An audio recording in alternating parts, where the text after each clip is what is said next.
Hello बच्चों, स्वागत है आप सभी का अपना यूट्यूब चैनल आइकॉनिक स्टूडेंट्स पे। मैं सूरज कुमार आप सभी दोस्तों का एक बार पुनः स्वागत करता हूं। बच्चे, आप लोग कैसे हैं? आशा करता हूं कि आप सभी बच्चे अच्छे होंगे। और जैसा कि आप सभी बच्चों को पता है, आइकॉनिक स्टूडेंट्स का एक ही उद्देश्य बच्चे, अब हर बोर्ड एग्जाम पास करना होगा आसान, क्योंकि आइकॉनिक स्टूडेंट्स आ चुका है अब आपके पास। बच्चों, आप किसी भी बोर्ड एग्जाम का तैयारी कर रहे हो, क्लास 10th हो या फिर क्लास 12th है बच्चों, आप किसी भी बोर्ड का तैयारी कर रहे हैं बच्चों, सीबीएसई हो या फिर बिहार बोर्ड हो या फिर झारखंड बोर्ड हो, यूपी बोर्ड हो, कोई भी बोर्ड हो बच्चों, तो आप इस चैनल से बिल्कुल जुड़ जाएं। अगर आपका लक्ष्य है बोर्ड एग्जाम में बेहतर मार्क्स लाना, बोर्ड एग्जाम को बेहतर बनाना, तो 100% आप सही जगह आए हैं और इस चैनल से आपको सफलता 100% मिलने वाली है बच्चों। ठीक है, तो इस चैनल से बिल्कुल जुड़े रहें बच्चे और वीडियो को पूरा जरूर देखें, उसके बाद डिसाइड करें क्या सही है और क्या गलत है। तो बच्चे, अगर आप हमें YouTube पे देख रहे हैं तो Instagram और Facebook पे भी जरूर फॉलो करें, और जो बच्चे हमें Facebook और Instagram पे देख रहे हैं वो हमें YouTube पे भी जरूर फॉलो करें। तो चलिए, बिना देर करते हुए हम लोग करते हैं आगे की बात। तब तक के लिए आप सभी एक बार शेयर कर दें चैनल को। चलिए, क्या हम लोग बात कर रहे थे बच्चे? तो हम लोग बात कर रहे थे कि क्लास 10th और 12th का जो भी सिलेबस है वह तो पूरा कवर हो चुका है बच्चे आप सभी का। और जैसा कि आप सभी बच्चों को पता होगा कि अब कुछ ही दिन एग्ज़ाम का आपका बच गया है बच्चे। ठीक है, तो हम लोग एग्ज़ाम के ध्यान में रखकर क्या कर रहे हैं, तो आरंभ है प्रचंड के नाम से बैच चला रहे हैं, जिसमें अभी तक जितना भी बोर्ड एग्जाम में पूछा गया प्रश्न है, इन सभी प्रश्नों को हम क्या कर रहे हैं बच्चे, आपको संग्रह दे रहे हैं, आपको रिवाइज करवा रहे हैं टेस्ट सीरीज के माध्यम से। इसका फायदा जब दिखेगा जब आप एग्जाम हॉल में बैठेंगे। तो चलिए बच्चों, हम लोग स्टार्ट करते हैं। कल हम लोग कहाँ तक छोड़े थे बच्चों? तो याद रखेंगे आप सभी बच्चे कि कल हम लोग 25 नंबर प्रश्न जो है वहाँ तक हम लोग क्या किए थे बच्चे, वहाँ तक हम लोग कल डिस्कस किए थे। तो आज हम लोग क्या करेंगे बच्चे, 25 नंबर प्रश्न के बाद हम लोग आज की क्लास में डिस्कशन करने वाले हैं। तो 25 नंबर प्रश्न के बाद हम लोग 26 नंबर प्रश्न की ओर आगे हैं। अगर बच्चे कल का लेक्चर नहीं देखें तो प्लीज़ एक बार जाकर आप सभी देख लें। चलिए, कह रहा है मराठा साम्राज्य पत्र किस भाषा से संबंधित था? बच्चे, मराठा समाचार पत्र जो था वह आपको बहुत बार पढ़ाया गया है, तो बताएं। अगर आप सभी ने पढ़े हैं, आप सभी आइकॉनिक स्टूडेंट के रेगुलर स्टूडेंट हैं, तो 100% आपसे उम्मीद है कि आप इस चीज़ को सही कर देंगे, क्योंकि इसको सही वही करेंगे बच्चे जो आइकॉनिक स्टूडेंट से रेगुलर पढ़े हैं। तो बच्चे बताएं, इसका सही आंसर क्या होगा? इसका सही आंसर हो जाएगा बच्चों अंग्रेजी में। ठीक है, मराठा समाचार पत्र जो था बच्चों, यह क्या था, तो अंग्रेजी में क्या होता था, प्रकाशित होता था। चलिए, निम्न में से किस सिख गुरु का जन्म पटना में हुआ? बच्चों, ये तो 100% आप सभी बच्चे बता देंगे। बताइए, क्या 5वें थे, चौथे थे, पहले थे या फिर 10वें थे? तो बच्चे, सिख गुरु की अगर बात की जाए तो वह सिख गुरु कौन थे बच्चे? आप लोग सभी बच्चे से रिक्वेस्ट किया जा रहा है कि कमेंट में एक बार क्या करें, इसका सही आंसर दें। तो बच्चों, इसका सही आंसर अभी तक नहीं आया है, अगर हम बता दें तो याद रखेंगे बच्चों, इसका सही आंसर हो जाएगा आपका डी। 10वें गुरु थे, जो कि कौन थे बच्चों, तो गुरु गोविंद सिंह जी थे, जो कि पटना में क्या है, इनका जन्म हुआ है। चलिए, ठीक है, पटना सिटी के। चलिए, बिहार बंगाल से कब पृथक हुआ? ठीक है बच्चों, बिहार और बंगाल का जो बंटवारा हुआ कब हुआ बच्चों? पृथक का होता है अलग करना। ठीक है, पृथक का मतलब। तो बच्चे बताएं कि बिहार और बंगाल कब अलग हुआ? तो याद रखेंगे बच्चे, बिहार और बंगाल कब हुआ था, तो आपका 1912 ईस्वी में हुआ था। ठीक है बच्चों, भारत आने वाले प्रथम व्यापारी कौन थे? क्या वह डच थे, ब्रिटिश थे, पुर्तगाली थे या फिर फ्रांसीसी थे? तो बच्चों, आप सभी से रिक्वेस्ट किया जा रहा है इसका सही आंसर लगा दें, क्योंकि काफ़ी बार ये सब चीज़ें आपको पढ़ाया गया है बच्चे। ठीक है, तो इसका सही आंसर हो जाएगा ऑप्शन नंबर क्या हो जाएगा, सी। ठीक है बच्चों, भारत आने वाला सबसे पहला व्यापारी था, वह कौन था बच्चों, तो पुर्तगाली था, जो कि वास्को डिगामा आए थे। याद रखेंगे नाम, वास्को डिगामा आए थे। ठीक है, उत्तरी एवं दक्षिणी वियतनाम का एकीकरण कब हुआ? बच्चे, आप लोग बताएं, उत्तरी और दक्षिणी वियतनाम का कहानी आप सभी को पता होगा, तो इसका एकीकरण कब हुआ बच्चे? तो याद रखेंगे 1975 में हुआ है बच्चों, 1975 में हुआ है पूर्ण रूप से। दिसंबर 1929 के किस नदी के तट पर नेहरू जी द्वारा तिरंगा फहराया गया? क्या वह यमुना था, गंगा था, रावी था या फिर सिंधु था? तो बच्चे याद रखेंगे कौन था, तो रावी नदी के तट पर क्या हुआ था, तो सबसे पहले नेहरू जी द्वारा क्या हुआ था, तो तिरंगा फहराया गया था। अगर आपसे पूछा जाए कि भारत में सबसे पहले तिरंगा कब फहराया गया था, तो याद रखेंगे बच्चे 1929 में किया गया था। किसके द्वारा, तो नेहरू जी द्वारा। कहाँ पे, तो रावी नदी के तट पे। इतना इन्फॉर्मेशन काफ़ी है या और दे दूं, आप लोग बताएं कमेंट में। चलिए आगे बात की जाए तो आगे कह रहा है क्रांतिकारी नेता सूर्य सेन का उपनाम क्या था? बच्चों, क्रांतिकारी नेता सूर्य सेन का उपनाम क्या था, बताइए क्या था? क्या वह नेताजी था, मास्टर दा था, सरदार था या फिर मुखिया था? क्रांतिकारी सूर्य सेन का नाम क्या था, उपनाम या फिर उपाधि? तो याद रखेंगे बच्चों, मास्टर दा था। ठीक है, सूर्य सेन को क्या कहा जाता था, तो मास्टर दा की उपाधि से भी क्या कहा जाता, जाना जाता था। चलिए आगे बात करें तो रॉबर्ट ओवन कहाँ का निवासी था? सॉरी बच्चों, थी। रॉबर्ट ओवन कहाँ की निवासी थी? ठीक है, बताइए आप लोग कमेंट में, कहाँ थी वह? फ्रांस की थी, जर्मनी की थी, ब्रिटेन की थी, ऑस्ट्रेलिया थी? कौन थी बच्चों? तो याद रखेंगे ब्रिटेन की रहने वाली थी रॉबर्ट ओवन। ठीक है बच्चों, ब्रिटेन की रहने वाली थी। ये सभी चीज़ आपको पढ़ाया गया है, आप लोग एक बार ज़रूर से इस चीज़ को याद रखें। आप सभी बच्चों से रिक्वेस्ट है कि 14 फरवरी को आप सभी से का पेपर होने वाला है, क्लास 10th के बच्चों के लिए पर्सनली, क्लास 12th का तो चल रहा है। आप सभी बच्चे एक बार हमारे नोट्स को ज़रूर से ज़रूर देख लें। निःशुल्क है, कोई भी शुल्क नहीं है बच्चों। टेलीग्राम पे ऑलरेडी यह दिया गया चीज़ है, तो आप सभी बच्चे एक बार जाएं, वहाँ नोट्स को पढ़ें और एक बार उसके बाद आप लोग एग्ज़ाम में बैठे फिर देखिए कि क्या यह आइकॉनिक स्टूडेंट का, क्या यह सूरज सर का नोट्स आपके लिए फ़ायदेमंद था या फिर नहीं था। ठीक है, चलिए आगे बात करें तो कहता है बोल्शेविक क्रांति का नेतृत्व किया था। किसने किया था बच्चे? क्या वह मेजिनी था, लेनी था, बिस्मार्क था या फिर गैरीवाल्डी था? कौन था बच्चों?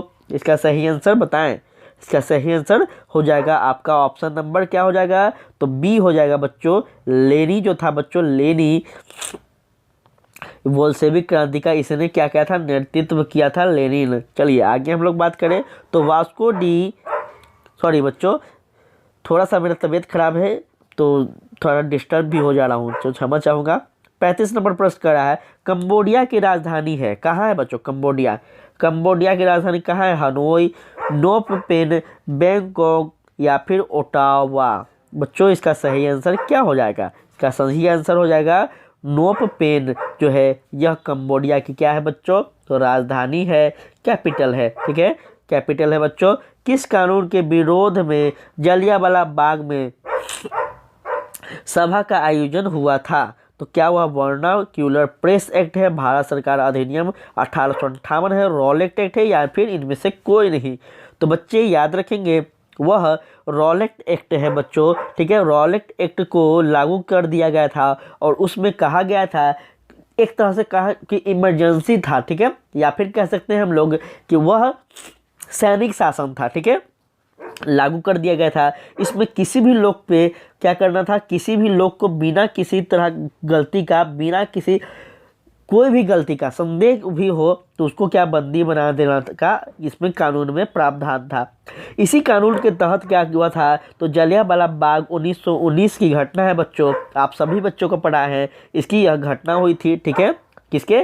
रॉलेट एक्ट के तहत। हम बहुत अच्छे ढंग से पढ़ा है, आप लोग एक बार जाकर वीडियो को देख लें, प्लेलिस्ट में पड़ा हुआ है।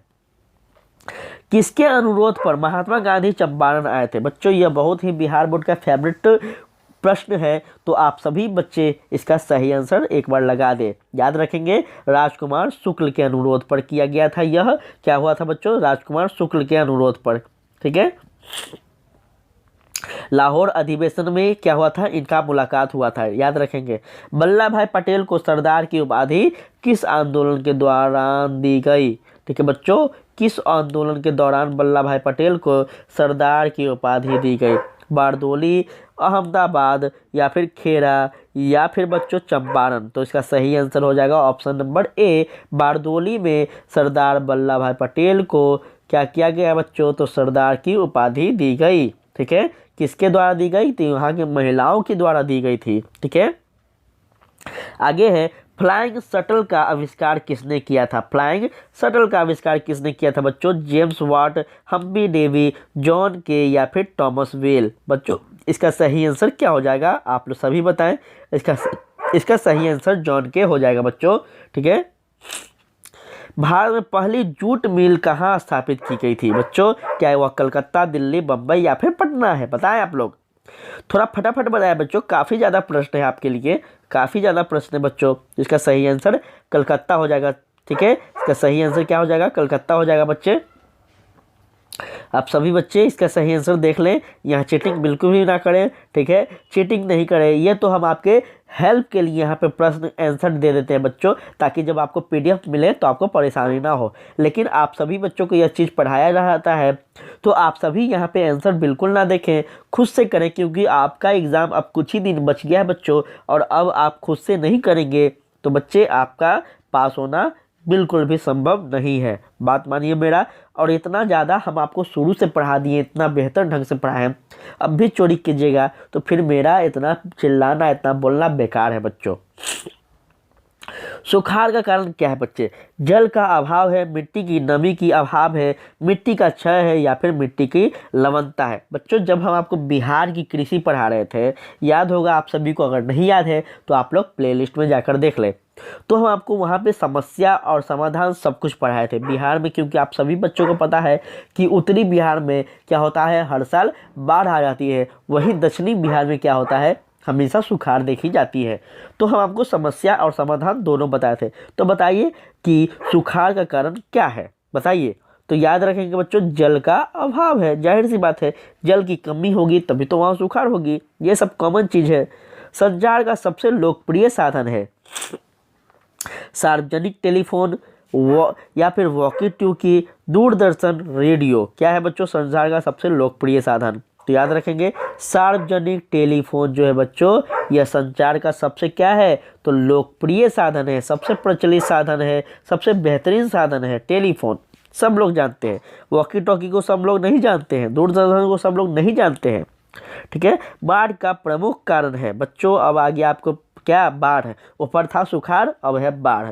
तो बताइए बाढ़ के बारे में, क्या वह जल की अधिकता है, नदी जल पर मालवों का निषेचन है, वर्षा की अधिकता है या फिर ये सभी होंगे? क्या होंगे बच्चों, आप सभी बताएं। तो याद रखेंगे बच्चों, बाढ़ का प्रमुख कारण क्या हो जाएगा आपके सामने, तो जल की अधिकता तो होगी, बिल्कुल होगी, नदी तल पर मालवों का निषेचन यह भी कारण है बच्चों, और वर्षा की अधिकता तो 100%, अगर अधिक वर्षा होगी तभी तो बाढ़ की संभावना होगी। तो बिल्कुल इसका सही आंसर क्या हो जाएगा बच्चों, इसका सही आंसर हो जाएगा ऑप्शन नंबर डी। ठीक है, इनमें से सभी। चलिए आगे हम लोग बात करें, प्रश्न नंबर 44 है बच्चों, क्या है, भूकंप संभावित क्षेत्रों की आकृति कैसी होनी चाहिए? भूकंप जो संभावित क्षेत्र है उसका जो इमेज है, उसका जो आकृति है बच्चों, वह कैसी होनी चाहिए, बताइए। आप लोग बताइए बच्चों इसका सही आंसर, क्या वह अंडाकार होगा, त्रिभुजाकार होगा, चौकोर होगा या फिर आयताकार होगा? तो इसका सही आंसर क्या हो जाएगा बच्चों, आयताकार हो जाएगा। ठीक है, आयताकार हो जाएगा। चलिए आगे हम लोग बात करें, तो कह रहा है 45, भारत में सबसे बड़ा लौह अयस्क के उत्पादन राज्य है कर्नाटक, उड़ीसा या झारखंड या फिर महाराष्ट्र? तो बच्चों इसका सही answer option number A, Karnataka जो है बच्चों, यह सबसे बड़ा लौह अयस्क का उत्पादन का राज्य है भारत का। ठीक है। सीमेंट उद्योग का कच्चा माल क्या है? क्या वह चूना पत्थर है, बॉक्साइट है, ग्रेनाइट है या फिर लौह अयस्क है? सीमेंट उद्योग की बात की जा रही है, तो याद रखेंगे चूना पत्थर जो है बच्चों इसका कच्चा माल है। और यह प्रश्न आप सभी को याद रखना है, यह प्रश्न बोर्ड में सभी प्रश्न पूछे गए हैं और 100% इस बार भी या फिर आगे कभी भी पूछे जाएंगे। तो आप सभी बच्चे इसको सीरियसली ध्यान में रखेंगे बच्चों। भारत में किसने सार्वजनिक क्षेत्र के तेल परिकरण केंद्र कार्य कर रहे हैं? ठीक है, क्या बोल रहा है बच्चों, फिर से एक बार पढ़ ले, भारत के कितने, किसने हम पढ़े थे, क्या है, भारत के कितने सार्वजनिक क्षेत्र के तेल परिकरण केंद्र कार्य कर रहे हैं? ठीक है, बहुत ही इंपॉर्टेंट प्रश्न है और इसका सही आंसर क्या हो जाएगा, आप सभी बताएं, क्या वह सही आंसर क्या हो जाएगा? तो 18 जो बच्चे हैं इसका सही आंसर हो जाएगा 18 है। हीराकुंड परियोजना किस नदी पर है? क्या वह महानदी, गोदावरी, दामोदर या फिर सतलज? कौन सा नदी है बच्चों? इसका सही आंसर हो जाएगा आपका ऑप्शन नंबर ए, अर्थात महानदी जो है बच्चों यहाँ पे क्या है, तो हीराकुंड परियोजना क्या हो चलाई जा रही है। ठीक है। समाजवादी अर्थव्यवस्था का गुण है बच्चों, एक चीज़ आपको बता दें, ये जितने भी प्रश्न हैं सब के सब प्रश्न बोर्ड में पूछे गए प्रश्न हैं, तो आप लोग प्लीज़ इसको सीरियस लेंगे। हम जब पढ़ा रहे हैं ऐसे तो आप लोग प्लीज़ मजाक में ना लेंगे, हम आपको एंजॉय के लिए ऐसे पढ़ा रहे हैं, लेकिन आप सभी को बता दें यह सभी प्रश्न बोर्ड में डायरेक्ट पूछे गए प्रश्न हैं। हम क्वेश्चन बैंक से पढ़ा रहे हैं बच्चों, तो याद रखेंगे इस चीज़ को। ठीक है। तो समाजवादी अर्थव्यवस्था का गुण पूछ रहा है, क्या निजी लाभ, मूल्य लाभ या फिर बच्चों समाजवादी कल्याण, सामाजिक कल्याण साधनों का निजी स्वामित्व? तो याद होना चाहिए बच्चे, जब हम आपको समाजवादी अर्थव्यवस्था, पूंजीवादी अर्थव्यवस्था, मिश्रित अर्थव्यवस्था पढ़ाए थे, तो जाहिर सी बात है कि आपको इस चीज़ को का समझ तो होगा ही। तो समाजवादी की बात की रही है, मतलब समाज का कल्याण का ही बात होगा भाई, जाहिर सी बात है। Option number C. चलिए, विकसित देशों की आय में वृद्धि के लिए किस पद का प्रयोग होता है? आर्थिक विकास, आर्थिक वृद्धि, समावेशी विकास या फिर इनमें से कोई नहीं? तो बच्चों विकसित देशों की आय में वृद्धि के लिए किस पद का प्रयोग होता है? तो आर्थिक विकास का प्रयोग होता है बच्चे, याद रखेंगे। निम्न में से कौन प्लास्टिक मुद्रा है? प्लास्टिक मुद्रा cheque, bank draft, credit card या फिर करेंसी नोट? प्लास्टिक मुद्रा कौन है? प्लास्टिक की कौन सी होती है? तो याद रखेंगे बच्चों, डेबिट कार्ड जो है आपका, यह प्लास्टिक मुद्रा में आ जाएगा। ठीक है, डेबिट कार्ड है। चलिए आगे हम लोग बात करें, भारत के सकल घरेलू में किस क्षेत्र का योगदान सर्वाधिक है? ठीक है, सकल घरेलू, क्या वह कृषि होगा, औद्योगिक क्षेत्र, सेवा क्षेत्र या फिर इनमें से कोई नहीं?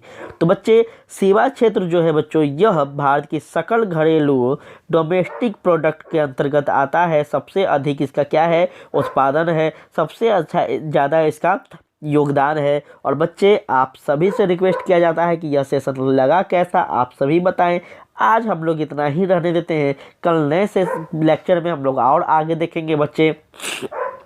आप सभी को बता दें कि यह डायरेक्ट बोर्ड में पूछा गया प्रश्न है बच्चों, तो प्लीज़ आप सभी इसको सीरियसली याद करेंगे, समझेंगे। नोट्स आपको PDF आपको टेलीग्राम पे मिल जाएगा, वहाँ पे आप लगातार किसी भी कोने पे बैठे हो बच्चों, लगातार रिवाइज करते रहेंगे, क्योंकि आइकॉनिक स्टूडेंट का उद्देश्य है बच्चे अधिक से अधिक हमारे बच्चे इस बार बोर्ड एग्जाम में बेहतर मार्क्स लाएं, बेहतर से बेहतर करें और अपने आइकॉनिक स्टूडेंट्स को, अपने पेरेंट्स को इस मतलब एक अच्छा क्या करें, एक अच्छा उपहार दें। ठीक है बच्चों, तो इसी के साथ आज के लिए इतना ही। आप लोग पढ़ते रहिए, हंसते रहिए, मुस्कुराते रहिए। तब तक के लिए जय हिंद, जय भारत।